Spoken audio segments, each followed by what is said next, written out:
Perkenalkan, nama saya Hoirunisa Desfajriati, NIM A710180134. Nah, kali ini saya akan membahas tentang serangan pada jaringan komputer. Serangan pada jaringan komputer ada beberapa macam. Ini ada beberapa. Yang pertama ada spoofing, yang kedua DNS poisoning, yang ketiga DDoS atau Distributed Denial of Service, yang keempat SQL injection, yang kelima packet sniffing, yang keenam Trojan horse, dan lain sebagainya.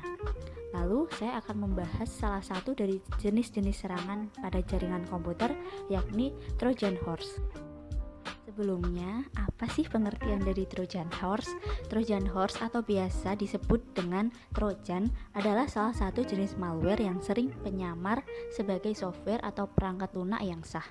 Trojan horse ini biasa digunakan untuk para peretas untuk mendapatkan akses kepada sistem tanpa diketahui. Trojan horse ini menyamar sebagai kebanyakan software lainnya yang ada di komputer.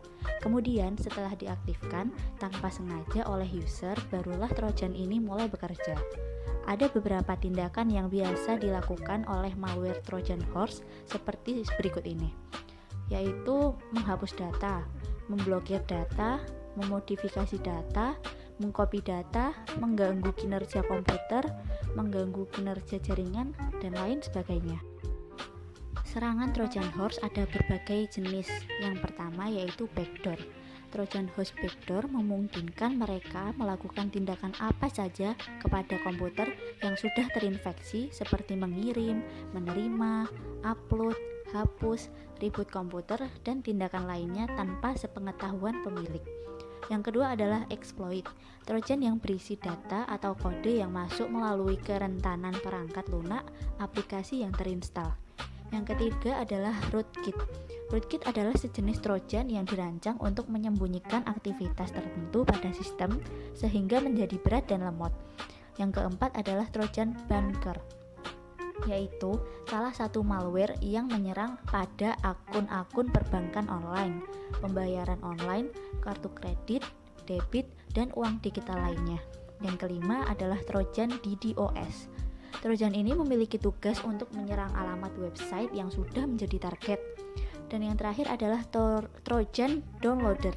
Trojan yang masuk bareng dengan software yang Anda install, termasuk adanya adware dan iklan-iklan yang tidak jelas.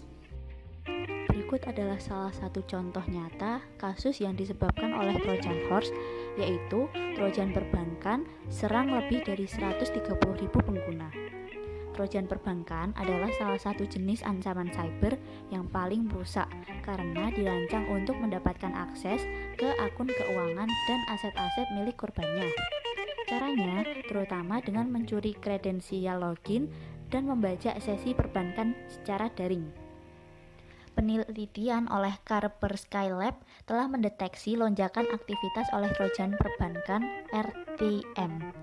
Jumlah keseluruhan pengguna yang diserang pada tahun 2018 mencapai lebih dari 130.000, sementara pada tahun 2017 baru ada 2.376 pengguna yang mengalami serangan. Di tahun 2019 ini sudah ada lebih dari 30.000 pengguna yang diserang selama sebulan pertama. Fakta yang menempatkan RTM sebagai salah satu Trojan perbankan teraktif di landscape ancaman. Kaspersky Lab memperkirakan bahwa selama 2 tahun, para pelaku kejahatan cyber telah melakukan beberapa transaksi ilegal yang nilainya mencapai 1 juta rubel atau setara dengan 15.104 US dollar. Sejarah singkat Trojan horse, yaitu istilah ini pertama kali muncul pada sebuah laporan Angkatan Udara Amerika Serikat yang menganalisis kerentanan komputer pada tahun 1974. Di tahun 1983, frasa tersebut semakin meluas setelah Ken Thompson menggunakannya dalam ceramah Turing yang terkenal, yang mana dia menyatakan, sampai sejauh mana seseorang harus mempercayai pernyataan bahwa suatu program terbebas dari Trojan. Yang mungkin lebih penting dipercaya yaitu orang-orang yang menerima perangkat lunaknya. Selama kurun waktu 1980-an, The Bulletin Board System yang memungkinkan pengguna menembus web melalui saluran telepon mengakibatkan peningkatan malware Trojan. Ketika komputer sudah dibekali kemampuan untuk mengunggah, mengunduh, dan berbagi file, add-on berbahaya disisipkan ke sistem operasi. Hari ini terdapat ribuan versi malware. Berikut adalah cara mendeteksi dan menghindari Trojan. Trojan sangat piawai dalam bersembunyi. Maksud keberadaan mereka adalah demi memancing pengguna untuk menginstalnya. Selanjutnya, bekerja di belakang layar untuk mencapai tujuan mereka. Jika Anda menjadi korban, Anda bahkan mungkin tidak menyadarinya sampai terlambat. Kita dapat mengenali tanda-tanda yang dapat menjadi peringatan. Yang pertama yaitu perilaku yang tidak dijelaskan. Jika CPU mengalami kenaikan penggunaan yang misterius, itu penanda pasti adanya masalah. Jika komputer Anda prosesnya meningkat tanpa alasan, mungkin Trojanlah penyebabnya. Gunakanlah pemantau aktivitas untuk memeriksa apa yang menguras CPU dan mengakhiri tindakan jika masalah tersebut sudah ditemukan. Yang kedua, ada kegagalan sistem. Jika sistem Anda tiba-tiba melambat secara signifikan, maka itu pertanda adanya masalah. Gunakanlah perangkat lunak keamanan berkualitas tinggi untuk mencari tahu apakah ada masalah yang dapat ditemukan. Yang ketiga adalah bertambahnya spam. Pop-up, iklan yang menjengkelkan, dan bertambahnya jumlah spam di komputer dapat menunjukkan bahwa itu adalah Trojan adware. Jenis malware ini membagikan iklan-iklan yang terinfeksi untuk menyebarkan virus. Dan yang terakhir adalah program yang tidak teridentifikasi. Jika Anda melihat aplikasi atau program yang tidak pernah Anda unduh, hal itu patut dikhawatirkan. Cari tahu namanya dan memastikan bahwa aplikasi tersebut bukan bagian penting dari sistem operasi.